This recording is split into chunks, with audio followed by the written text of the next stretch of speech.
Bonjour, ici Julien Flo du site graphceobourse.fr et donc cette semaine je voulais vous parler en fait des crypto-monnaies, donc Bitcoin, etc. C'est sur un petit peu toutes les bouches.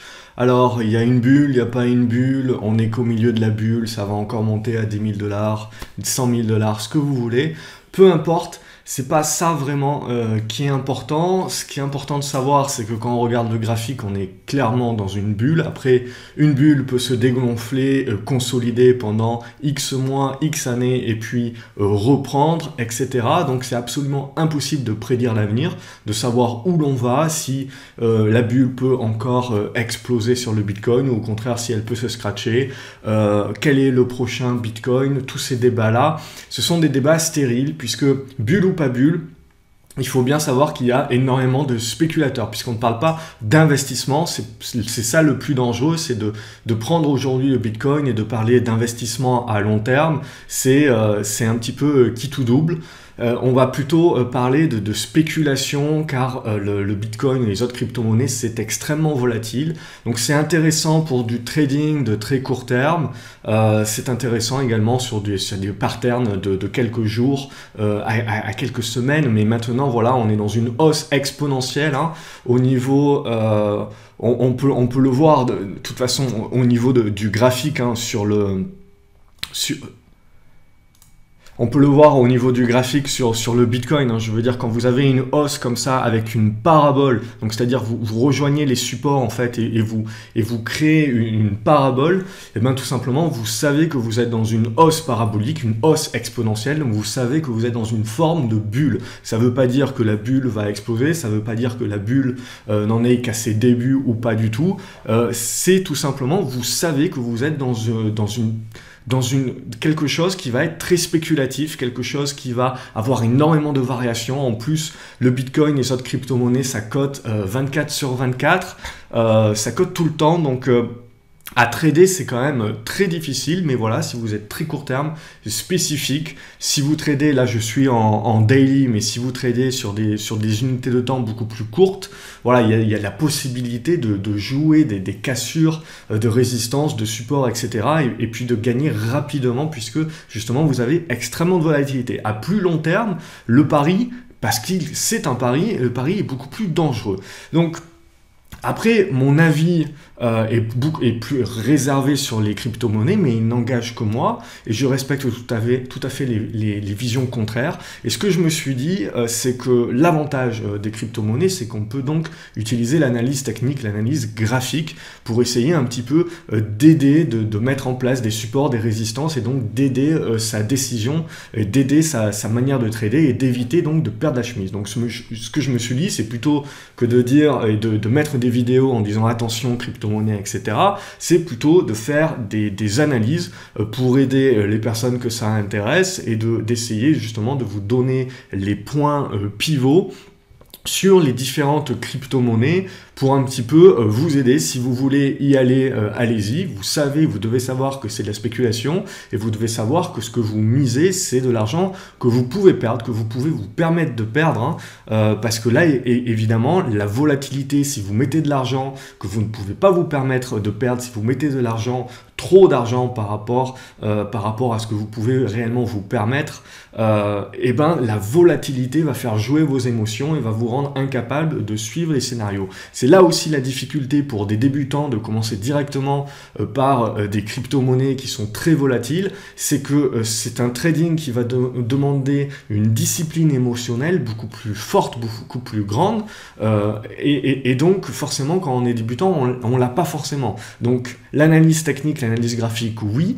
mais c'est que 20% du trade, hein, quand vous avez une volatilité telle, 80%, ça se passe là, vous êtes votre propre ennemi, donc c'est de la discipline de tenir votre stratégie, et pour ça, vous avez besoin donc d'avoir une analyse, d'avoir des niveaux importants, etc. Donc si on regarde le Bitcoin, on est dans une hausse exponentielle, je veux dire, que ce soit terminé, que ce soit pas terminé, pour le moment, il est trop tôt pour le dire. Ce que l'on voit, en tout cas, c'est qu'aux alentours des 5 000 $, on a eu un point d'inflexion.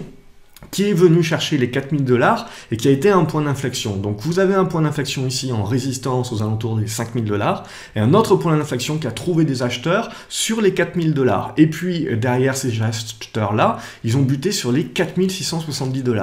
Donc, et à nouveau, vous voyez les 4670 $, ils ont relancé la baisse vers les 4000 $ qui ont joué une nouvelle fois le support. Et vous voyez un petit peu toutes les mèches basses. En fait, on voit que le Bitcoin trouve pas mal d'acheteurs et donc un soutien dans cette zone des 4000 $ à 4200 $. Par contre, il trouve beaucoup de vendeurs dans cette zone des 4670 $.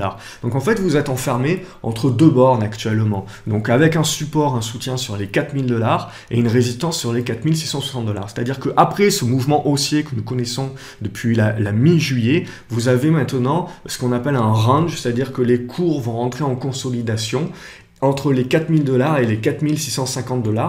Il va falloir attendre la cassure soit de la borne haussière pour relancer la hausse, soit la cassure de la borne baissière pour lancer en fait un mouvement beaucoup plus baissier, donc de correction un peu plus poussif. Cette correction, il y a fort à parier que si on passe sous les 4000 $, on va aller chercher cette zone ici des 3600 $, qui devrait à son tour, avec cette zone des 3500-3600 $, jouer à nouveau un rôle de soutien. Voilà ce que l'on peut dire cette semaine. Donc le mouvement haussier qu'on a connu depuis mi-juillet a très certainement pris une pause. Donc on va très certainement construire une figure en range et c'est la sortie de cette figure en range qu'il va falloir observer pour jouer un mouvement beaucoup plus long. Si on regarde au niveau de l'Ethereum,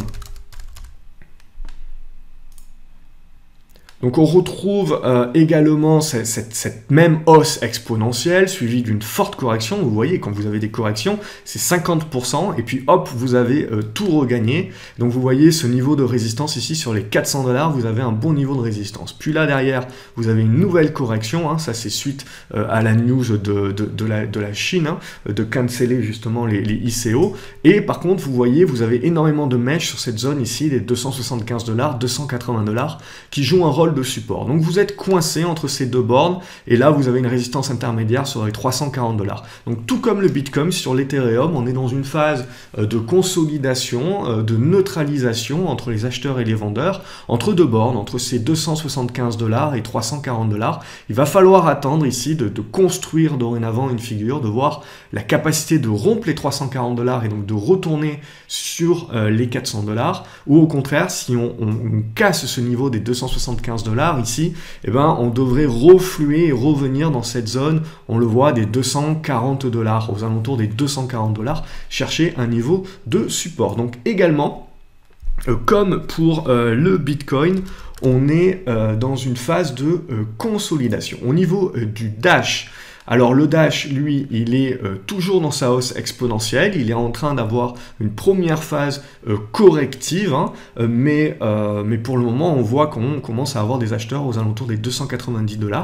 Mais contrairement au Bitcoin et à l'Ethereum, qui eux ont déjà connu une phase corrective, et puis une phase de relance haussière, et puis là, une phase de pause, là, on voit qu'on a la phase corrective, mais potentiellement, on ne sait pas encore si on va réellement corriger encore un peu plus ou relancer la hausse. L'idée ici, c'est que tant qu'on est au-dessus des 280 $, hein, le Dash est toujours dans une hausse exponentielle et potentiellement pour relancer sa hausse beaucoup plus facilement. Donc ça sera à observer, mais au-dessus des 280 $, le Dash reste dans sa hausse exponentielle et on peut rester positif. On n'est que dans une simple pause et consolidation actuellement. Ensuite, le Litecoin, puisque c'est recherché également. Donc le Litecoin, lui, on voit qu'il y avait une phase ici, une phase avec une résistance horizontale ou une résistance oblique, peu importe, et on voit qu'ici, donc on a eu le breakout, et donc on a eu la première poussée haussière, et maintenant on a la correction sur cette première poussée haussière, et on voit, regardez les mèches là aussi, qui vous donnent pas mal de soutien aux alentours des 62-63 $. Donc tant qu'on reste au-dessus de ces 62-63 $, là aussi, on reste dans une tendance haussière sur le Litecoin, on reste positif sur le Litecoin qui est dans la même physionomie que le Dash. Et on va terminer cette analyse par le Ripple. Et le Ripple, lui, c'est celui qui, quelque part, est dans la meilleure des configurations. Donc, il a connu sa phase exponentielle, de hausse exponentielle, puis une phase lente de correction. Il a trouvé du soutien, on voit, sur les 14 centimes de dollars. Et puis, il a relancé une hausse. Et puis, dorénavant, on voit, il est dans une phase de congestion et de consolidation entre les 26 centimes de dollars et puis les 19-20 centimes de dollars qui jouent un rôle de support. Donc là, l'idée, c'est de se dire, tant qu'on est au-dessus des 19 centimes de dollars, 20 centimes de dollars, on joue toujours donc que cette phase ici, c'est une phase de congestion avant une relance haussière pour revenir sur les plus hauts. Et donc, casser les 26 centimes de dollars, ça donnera le signal d'achat. Pour moi, le Ripple, c'est celui qui est dans la meilleure configuration. On peut tracer également une oblique baissière ici qui pourra être cassée sur cette zone des 29-30 centimes de dollars et donc pour relancer la hausse. Et le Ripple, quelque part, au-dessus, tant qu'on reste au-dessus des 19 centimes d'euros, c'est celui qui a la meilleure tendance pour le moment et qui peut relancer sa hausse aussi de manière assez beaucoup plus facilement, puisque là, on est dans une consolidation haussière. Donc, pour résumer, à aujourd'hui, on a le Bitcoin et l'Ethereum qui sont plutôt dans une phase de consolidation, où on est plutôt en train de naviguer et de construire un range. On a le Litecoin et le Dash qui, eux, sont également dans des phases de consolidation suite à une forte poussée haussière. Donc là également, on est en attente. Et on a le Ripple également en phase de consolidation, mais lui a déjà validé sa relance haussière. Et donc, on est dans une consolidation haussière. Donc, c'est peut-être le Ripple actuellement qui est le plus mûr pour relancer sa hausse. Donc voilà ce que l'on pouvait dire sur les crypto-monnaies. Vraiment, faites très attention sur les crypto-monnaies. Il n'y a absolument aucune certitude. Donc faites très attention. Ça, c'est pas de l'investissement, ça reste de la spéculation. C'est très volatile, donc c'est à manier avec précaution, avec la bonne taille de position. Faites très attention vraiment. Et donc si ce type de point vous permet de vous aider, alors tant mieux, n'hésitez pas à me mettre un pouce bleu, comme ça me motive à vous faire un point régulier sur les crypto-monnaies, même si personnellement je ne m'engage pas dessus, je respecte tout à fait l'opinion de chacun. Et donc, si je peux vous aider de cette manière-là à pouvoir vous en sortir correctement, alors tant mieux. N'hésitez pas, vous mettez un pouce bleu, comme ça me permet de savoir si ce type de format et ce type de vidéo-là vous plaisent. Et donc, je vais continuer. Abonnez-vous également à la chaîne YouTube, comme ça, vous ne loupez aucune autre vidéo. Et puis, que ce soit le Bitcoin, les actions ou la bourse en général, à partir du moment où il y a la loi de l'offre et la demande, et bien, ça va respecter tout ce que je peux vous enseigner dans la formation gratuite que vous pouvez télécharger. Vous avez un lien en bas de cette vidéo. Et ça sera applicable sur les actions tout comme les cryptos. Et c'est très important d'avoir un minimum de base, ou sinon c'est tout simplement de la bourse casino.